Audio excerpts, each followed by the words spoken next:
अस्सलाम वालेकुम जी। तो क्या हाल है सब दोस्तों का। उम्मीद करते हैं जी सब बेहतर होंगे। हाज़िर हैं जी नया वीडियो, एक नया टॉपिक, एक नई ज़बरदस्त इन्फॉर्मेशन लेकर। तो सीन आज का कुछ इस तरह से है, मुझे बहुत से दोस्तों ने मैसेजेस किए। यहाँ पर मैं आपको एक जो स्क्रीनशॉट है वो भी यहाँ पे ऐड कर दूँगा। आप देख सकते हैं एक भाई ने मुझे कमेंट भी किया है।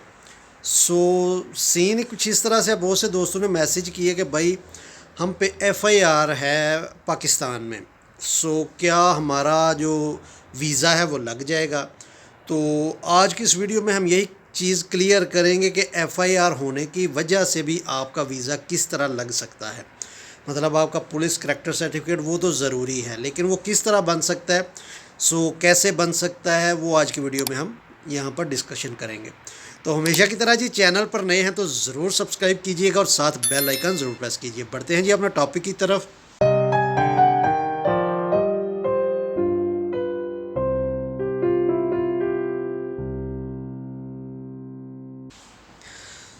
भाई यहाँ पर आप देख सकते हैं इस कमेंट में भाई ने बोला है कि मुझ पर एफआईआर लगी हुई है। हालांकि मेरा करैक्टर सर्टिफिकेट बन गया है, एफआईआर ख़त्म हो चुकी है। क्या मेरा वीज़ा लग जाएगा। तो मेरे भाई यहाँ पर मैं एक चीज़ आपको बताता चलूँ कि आपका जो वीज़ा है वो लगना है रोमानियन एम्बेसी से। रोमानिया एम्बेसी के पास आपका कोई भी रिकॉर्ड नहीं है, ठीक है। आपका जो पर्सनल पाकिस्तान किसी भी महकमे के पास, किसी भी अथॉरिटी के पास जो आपका रिकॉर्ड है, मतलब आपका जो एफआईआर का रिकॉर्ड है वो पुलिस के पास है।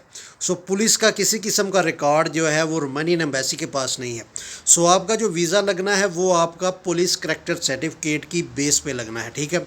आपका पुलिस करैक्टर सर्टिफिकेट ओके है तो आपके वीज़े को कोई भी किसी किस्म की टेंशन नहीं है। अगर आप पे एफआईआर लगी हुई है तो आपका पुलिस करैक्टर सर्टिफिकेट नहीं बनेगा। अगर आपकी एफआईआर ख़त्म हो गई है और आपका पुलिस करैक्टर सर्टिफिकेट बन गया है, आपका पुलिस करैक्टर सर्टिफिकेट इसी बेस पे बना है जब आपका रिकॉर्ड क्लियर हुआ है, ठीक है। अगर आप पे किसी भी किस्म का कोई एलिगेशन, कोई मसला, कोई केस, कोई एफआईआर है और अगर वो मतलब राइट नो ऑन प्रोसेस है, इन प्रोसेस है, तो आपका जो पुलिस करैक्टर सर्टिफिकेट है वो इशू नहीं होगा। अगर वो आपका पुलिस करैक्टर सर्टिफिकेट जो है वो इशू नहीं होगा तो रोमानियन एम्बेसी में आपका PCC certificate, police character certificate जो है वो सबमिट नहीं होगा। तो आपका वीज़ा स्टंप किस तरह होगा।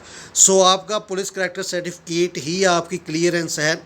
जब आपका पुलिस करैक्टर सर्टिफिकेट, जब आपकी एफआईआर ख़त्म हो गई है, आपका किसी किस्म का कोई केस नहीं है, उस वक़्त पंजाब पुलिस या जिस भी एरिया से आप बिलोंग करते हैं, आपका पुलिस करैक्टर सर्टिफिकेट उसी बेस पे आपको इशू किया जाएगा। और जब वो पुलिस करैक्टर सर्टिफिकेट इशू हो जाएगा वो रोमानियन एम्बेसी में सबमिट होगा। उसके बाद रोमानियन एम्बेसी को क्या पता कि आप पे कोई एफआईआर है या नहीं है। एफआईआर ख़त्म होगी तो आपका पुलिस करैक्टर सर्टिफिकेट जो है वो बनेगा।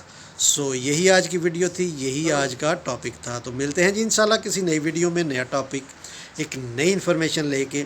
अगर वीडियो पसंद आए तो मुख्तलिफ प्लेटफॉर्म पर ज़रूर शेयर कीजिए। मिलते हैं किसी नई वीडियो में, नया टॉपिक, नई वीडियो लेके। तब तक अपनी दुआओं में याद रखिए। अल्लाह हाफिज़।